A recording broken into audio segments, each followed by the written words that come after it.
up, everybody? It's your boy Billy Mack. We are here once again, another NFL prediction video. Today we're doing the NFC North. Now, I know, there's a lot of Packer fans and Bears fans, Viking fans, and Lions fans. Sam, I see you, bro.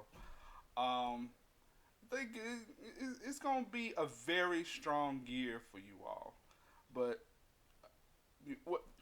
I'll let you know as we continue the video. First up, the Chicago Bears. In my mind, this is the X Factor team of the NFC North, simply because they can go either way. They're coming 12 and 4, 12 and 4 last year, all because of that defense. But you know, Mitchell Trubisky, I'm still not sold on him. I'm not sure, Um, and with that said, they got a new offensive coordinator by the name of Mark Helfrich. Helfrich is his name, and this is literally his only second year coaching in the league, and it's his first year with the Bears. So I don't trust that too much. I don't trust that too much. I mean, consistency matters. I'm a man of consistency, even though I haven't had much consistency with the video. But it's neither here or there. But I think one of the good things is Cordero Patterson. I mean, it's going to help the offense. To me, what? Ha ha, Clinton Dix. You got 1 year, bro. What are you going to do on defense? Now, I will tell you, there's one thing I liked about the Bears. There is one thing I really like about the Bears, and it's that damn defense. Chuck Pagano is the new defensive coordinator. Like, Chuck Pagano, like the former coach of the Indianapolis Colts, Chuck Pagano is the new defensive coordinator. That is a plus. Probably the best running back tandem in all of football. You got Tariq Cohen, Mike Davis, and you picked up David Montgomery in the draft. Listen, it's gonna be sick, man. I also like Riley Ridley pick up in the draft. So Riley Ridley, he's a Georgia boy. He went to UGA, so I know a little bit about him. The younger brother of Calvin Ridley that plays for the Falcons. He's not as smooth in his route running as Calvin is, but he's a hands catcher, and I love that. If you're a wide receiver and you can't catch, why are you a wide receiver? With all that said, I got the Bears going 7-9 for the season, and that's based on their non-divisional opponents. They have the toughest non-divisional opponent schedule in the whole division. So I think, like I said, this is the X factor of this division. They can go either way. I see it as a down year this year, and it has nothing to do with the defense. Look for the Bears to lose a lot of games by 3 and 7 points, simply because I just don't think the offense is going to click early, if you know what I mean. Next off, I'm sorry, Sam. I'm sorry. The Detroit Lions. I mean, listen, y'all are going to learn. Y'all are going to learn. Bill Belichick and his coaching tree is trash. Like, it's trash. I mean, Romeo Cannell, Charlie Weiss, Josh McDaniels, Mike Patricia, and to maybe just to a little bit Bill O'Brien. Just a little bit. Bill O'Brien actually might be the anomaly. But then again, Deshaun Watson helped him out a lot. But that's another story for another day. So I think Mike Patricia this is it. I think he's on his last leg. I think every NFL coach deserves 3 years. 4 if improvement has been shown. No, I'll take that back. 3 solid years. 5 if improvement has been shown. Because think about it in college, freshman class comes in, they play for 3 years, and then they gone most of the time. Especially when you have top tier talent, they play in 3 years and then they're on to the league. So you got to keep that scouting, that rotation going. It's hard.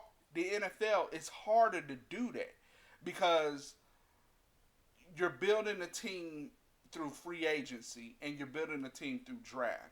And when you draft guys that you like, per se, most draft picks, it's going to take them 2 to 3 years, 3 to 4 years to really get it for the league. Some guys come in and wreak havoc immediately from the get-go. But every player has their growing pains. Every player has their growing pains.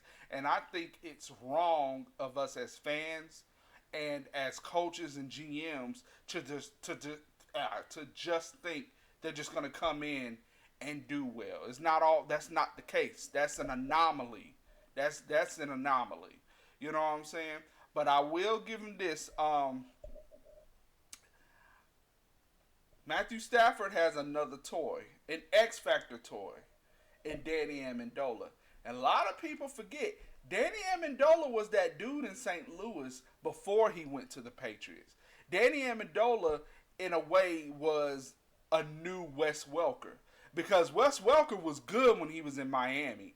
And then when he went to the Patriots, we all was like, oh my gosh, Tom Brady's going to use him to the fullest. You know what I mean? I think the same thing here with Danny Amendola. He's going to complement well with Marvin Jones and Kenny Galladay, which I think are two of the best in the league. They're not the best. They're not the best. The best is later on this list. But, you need those type of guys to compete. Only 3 starters.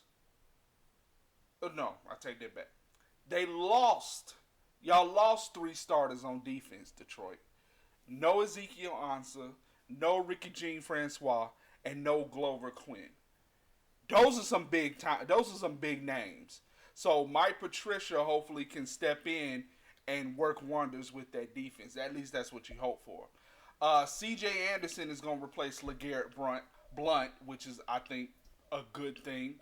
But I only see y'all going 8-8. I mean, you're gonna go 8-8, which is third in the division. Not a losing season, not a winning season, just average. Hopefully, that's enough for Mike Patricia to keep his job. I don't know, but hey, it is what it is. Next team, the Green Bay Packers. Now,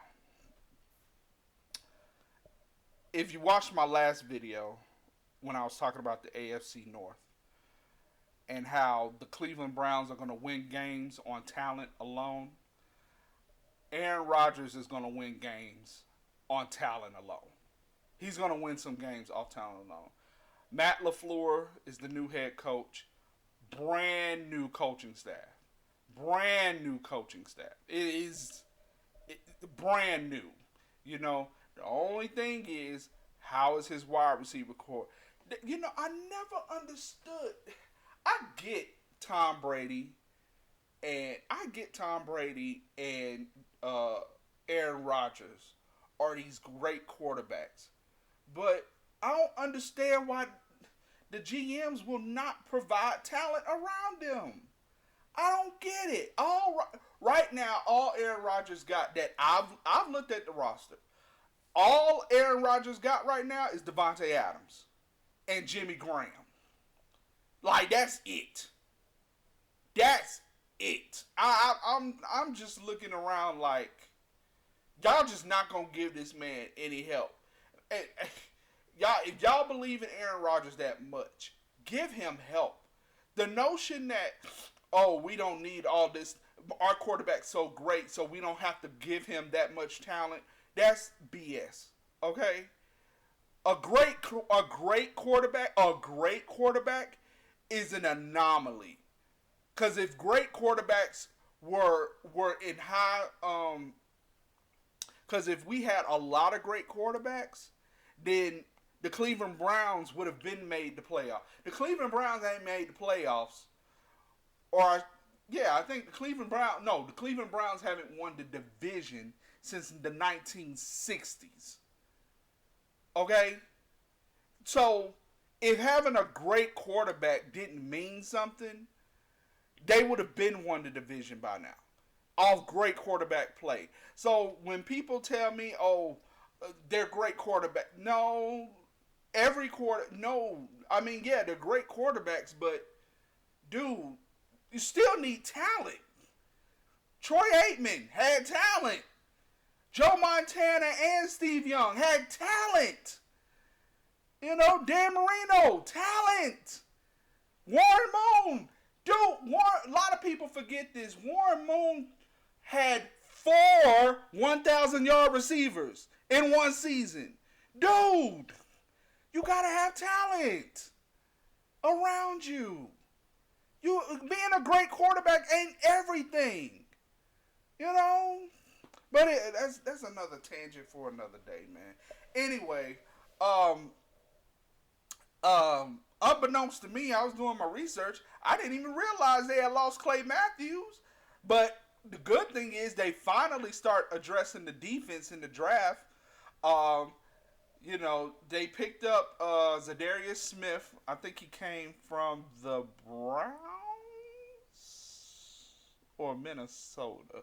Anyway, also the secondary's been decimated forever.